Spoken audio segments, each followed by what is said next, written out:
अस्सलाम वालेकुम नाजरीन, SS न्यूज़ सां गॾु मां आहियां फराशा। नाजरीन, अवांखे अहम ख़बर खां आगाह कंदा हलूं। Army chief general Qamar Javed Bajwa पाक फ़ौज जे फार्मेशन्स खे हिदायत कई आहे त ॿोॾि मुतासिरनि जी हर मुमकिन मदद कई वञे।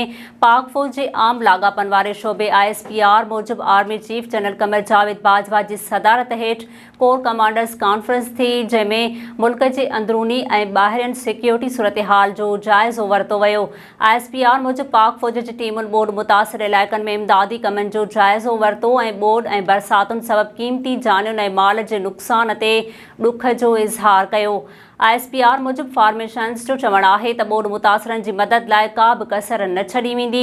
उन मौक़े ते army chief general Qamar Javed Bajwa जो चवणु हुयो त पाक फ़ौज जूं फार्मेशन्स ॿोॾि मुतासिरनि जी हर मुमकिन मदद खे यकीनी बणाइनि ऐं हर हिक मुतासिर माण्हूअ ताईं पहुचनि। आर्मी चीफ हिदायत कई आहे त ख़ैबर पख्तूनख्वा ऐं बलूचिस्तान में दहशतगर्दीअ खे मुंहुं ॾियण लाइ मुमकिन ऑपरेशनल तयारियूं रखियूं वञनि।